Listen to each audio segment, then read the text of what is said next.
All right, welcome, ladies and gentlemen, to EVW Sports coverage of East First West 18. We're doing the pre-match interviews, and as you can see, I'm here with Monster Michael Todd. How are you, sir? Doing well. Looking strong. How you feeling, man? You got a big match, Georgie Zaranov. Got a big match. Just had one 5.5 weeks ago. So, yeah, it's a quick turnaround for me. I feel good. I'm about 11.5 pounds lighter than I was going into Vitaly, which was on purpose. I didn't really know how to program this because it's such a short prep, so I tried to program it. And the starting weights were just too heavy. It was just crushing my CNS. So I basically just did heavy gym training, went back to wrist rolling, flex grippers, and pronated rope pulling daily. And then on Friday, I tried to set new PRs on all my lifts, and I was successful. So I'm actually stronger on everything and 11.5 pounds lighter. So there we go. I'm in the best form I could possibly be, given the amount of time I had to get ready. So 5.5 weeks, very short turnaround. Of course, your match with Vitaly Laletin was a very, very big match. You fought very hard in that. Did you carry any fatigue, like any soreness through the joints from that? 8 hours later, I was in the gym training. So because I did that, I was able to come back home and start benching the very next day and just go right back into my routine. Yeah, nice. As long as I do arms a day after the competition, the first 3 sets of 30 are brutal, but then once you get that blood heals damaged tissue. So I start feeling pretty good. Now, I want to ask the question: where are you now? Like, I know what I mean by that is your match against Ernest and your match against Vitaly were both opportunities to qualify for Levan. Right. Missed those two. Is this the build back? Is the dream still the super heavyweight number one? Absolutely. Reason being, go back and watch round 1. I'm the only person in the world that thought I could stop him in the center table and crack his wrist, right? Yeah. And I was successful doing that. I do believe that there were some unfortunate calls in round 1. And due to that fact, and it was actually after midnight, on my mother's birthday, it was Mother's Day, I got emotional and abandoned my game plan completely. It was just trying to get the win. And round 2, instead of going pronation gauge back pressure, I attacked sideways. Vitaly countered with his side pressure, came in with the press, left me out of position to counter, and it put a lot of fatigue on my brachioradialis. I pumped up quite a bit.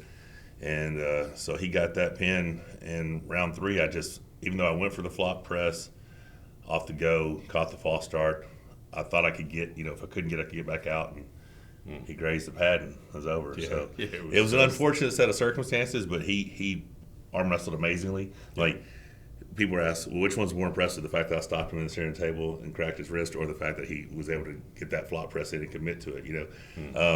He arm wrestled amazingly, and he deserved to win. But I know how close I am, right? Yeah. Like, that match, he can take a still photo the first 5 seconds of that match, send it to the 100 most intelligent arm wrestlers in the world, and they will all come back and say Michael Todd won. You know what I'm saying? So it was. So you believe in yourself still that the super heavyweight dream is right there? Yeah, I'm interested to see how Hermes does. If Levon just annihilates him, we know that it's a big goal, right? But I'm still getting stronger. Like, this new range of motion. I'm keep setting PRs on that closer range of motion. I'm still hungry. So, and I still believe that, I'm using my platform to share my faith in Christ, and I think God is using me to still show the world all things are possible. No matter what happens, you get knocked down, just keep going, just believe, right? So, if I piled up a bunch of losses at supers, maybe I'd go back down to heavyweight. But as long as I can still see. So what I think was happening, because I'm not letting you talk at all, was I saw these paths. I gave myself 24 months. Yeah. But then I saw this beat Armist, get to pull Levon. Oh my gosh, got to do that, right? That must be God's design, whatever. And I think I was trying to manufacture those more than just letting it play out. I'm just going to pull whoever England puts in front of me, and when there's nobody else, I'll pull Levon. Okay. Nice. Yeah. So let's talk about Georgie Zaranov.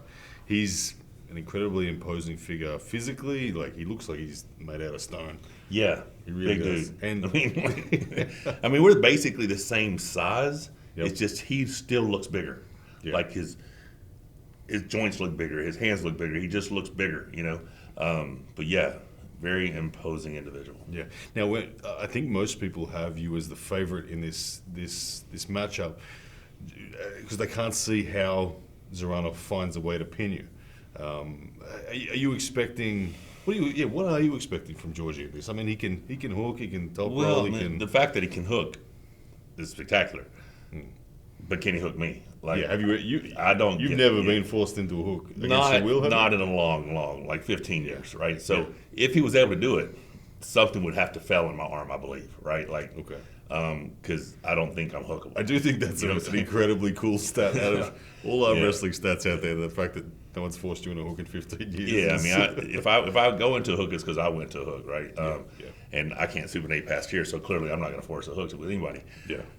That being said, I've seen him top rope. Like the most impressive performance I've seen was when he dismantled Rivas a year ago, right? We were both We there. were there, yeah. Spectacular, right? Because at that point we saw this massive Rivas and thought, oh, he might be the guy to take on because he had such good experience with LeVon in the past, and now he's bigger, better. And then to see what Zharanov did to him, like, holy crap, that's Yeah. a different dude. Yeah. So I think a lot of people have me the favorite because of the way his match went with Vitali and the way my match went with Vitali. Yeah. If you compare those two matches, you think I'm gonna kill him, Yeah. because Vitali top rode him and I was able to, crack Vitali's wrist. So I was making matches. This dude's strong. I'm not looking past this guy at all. I got a question for you. If Zharanov decides to be defensive against you, if he tries to play like Hermes did against you, where hold his cup and retreat, how do you see yourself finishing the match then? I don't think he can beat me in hand-peg to hand-peg center table control. Yep. So Right, he's so- not going to get that at any stage. I don't believe so. Yeah. If he does, I'll just have to try to find my way out of it. You know what I mean? Yep. I expect the match to come towards me this way. Mm-hmm. I don't think I'll be attacking side to side. Yep. I think I just want to try to control, gain some position, and then just have to. Just you know, suffocate him. yeah, I mean that's the plan, right? So we'll see. What I do know about him, he's got phenomenal endurance. Yeah. Go back and watch some of his previous matches. I think it's Arif and I think it's Sergey Kalinchenko. Like he loses the first 2 rounds, comes back and wins 3-2. You know, So you got to be wary of that. yeah, you know, and what it is he gets cracked, his wrist gets cracked, and then he sinks him into a hook and pulls him back over. You know, and then after he does that a couple times, he ends up top rolling folks. Like Yeah. he's diverse. You know, the one match that I saw of his that gave me more hope and promise than anything is Czar pulling him because it was probably not near the same guy that I'm going to be facing, but he tries to go towards Czar. Czar just back pressures and drags, and contains him. I feel like there's a chance I could do something like that. We'll see. Yeah, yeah. Like I said, I think most people see you as the favorite in this match, and I think that's a fair assumption for the stylistic matchups here. I think the aces do line up well for you, and home ground advantage as well. I think that will help, right? This will be only the second time I've done one of these events in the United States. Yeah. So, and it worked out well I think for it's me last time. Serrano's- So, you know what I'm saying? So, I think it's Georgie's first time in the USA too, so Yeah. it'll be new for him to travel and to compete under the home crowd advantage for the American side. So I think, but like you said, you can't underestimate. oh my God, no! Look at the dude. Like, I mean, and the thing is, they have him. He just got knocked out of the top 10. Because when I beat Gennady, it dropped him out of the top 10, so it put him at 11th, right? Yeah. And then everything's amongst the top 10's just switched places since then, Yep. So he's still sitting at the 11th spot, but that doesn't mean that he can't beat Yeah. 6 through 9, Yeah. 6 through 10. Like we don't, Exactly. like the dude's he's a freak. So Yeah. we just know he didn't fare well against Vitali, right? And I heard him say that he had planned on trying to hook Vitali, and he got up there and realized he couldn't, so he went top row with him and got beat. So that might not have even been him. Like he never even got to access his power. So I don't know, man. Like I'm a little nervous, honestly. Like I mean, because I do still see myself moving forward this upward trajectory. So I need to get this win. But If I look at the formula for beating Michael Todd in recent times, it's always been a flop press at the end. Is that how are you protecting against an all-outside pressure attack, dumping hand, and then committing. Like, are you comfortable getting in that position? Absolutely. Vitaly pinned me once with a flop press, right? Yeah. And I can, in my opinion, contribute that to me attacking instead of back pressure, instead of pronation engaged back pressure. My attacking attempt left me vulnerable for him to set his press. Yeah. Now, the one thing that I did not expect was for how far he could come across the table and not come his shoulder across the center because his arm was so long, his lever was so long. And then people were like, well, his hand's so strong, you're not going to slip. I'm like, I can slip with anybody. I had no idea that his hand would be that strong in the strap. Because once his wrist was gone, he's like, squeeze. Well, that eliminated my ability to climb. So you take the strongest clamp in the world, you put it on the back of your hand. A 165. And there's no place for me to go. Right? I can't get what I needed. And he came so far across the center of the table. But even in round one, when I felt his press, I'm like, oh, I'm good. Like, I'm cool here. This is okay. Well, you held up Kamil Jablonski's press. And I give credit to Kamil as surely one of the best, if not the best, flop presses. Yeah, him and Jerry would probably be right there neck and neck for who has the strongest flop press, right? But their levers are the same as mine. Yes. So Yorgi's levers are the same as mine. Randolph's got the same levers I do. So the threat of him flop pressing me is much less. Yeah. Okay. I mean, you just mechanics, right? Can he Yep. put a lot of pressure? He might could apply more pressure than Vitaly's able to apply, but it'll be into my wrist. You've got space as well. well. You know what I'm saying? So there's the ability to recover and climb from there. Yeah, I mean, we'll see. Well, Michael, I think that this is a big match where a turning point is on offer, and it's not that you need a turning point. You've shown in the recent sort of time that you're well and truly back in the top 5 at least in the. So world. I actually think I am number 5. I think I'm ahead of Jerry. I just haven't. Jerry and I haven't pulled. He's ahead of me because when he beat Gennady, Gennady was ranked higher. You know what I'm saying? So that put him in a higher spot, and then he lost to Hermes, so he barely dropped. I mean, he beat Svetkov, got the title, lost to Hermes, and then he beat Alex, and then got the title of Levon, and then so he's kind of just hanging out in that same spot from which what got me to where I'm at is beating Gennady when I came back. Right, that's what got me in the top 10.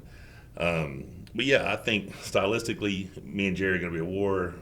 I'm going to win. Right, so until I get an opportunity to rematch Hermes or Vitaly, or pull Devin or Levon or whatever, the highest I could give myself is 5th. Right, okay. But I do believe I'm the number 5 guy. So you feel like you're going to expect a season where you're going to defend for a while against the guys trying to get into the top. So here's what I think. Just to answer that question, I believe if I'm successful Saturday, most likely I would pull the winner of Morozov versus Kardeccia. Yep. Now they're both ranked below me. Yep. But it's not.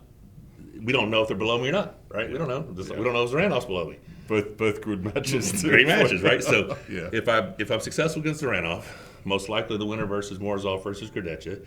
Those 2 matches solidify me as a legit. Then you start going. Yeah. So then it would probably be, in my opinion, if Hermes is unsuccessful versus Levon, a rematch. A rematch with Hermes in December. Okay, so you got 2 years to get back. That sets me up, for that 24-month period, which is July, 2026. Love it. If I was able to defeat Hermes in December, I might be the next guy by June. You know what I'm saying? Like, so who knows? You're 4 matches away from being the number 1 in the world.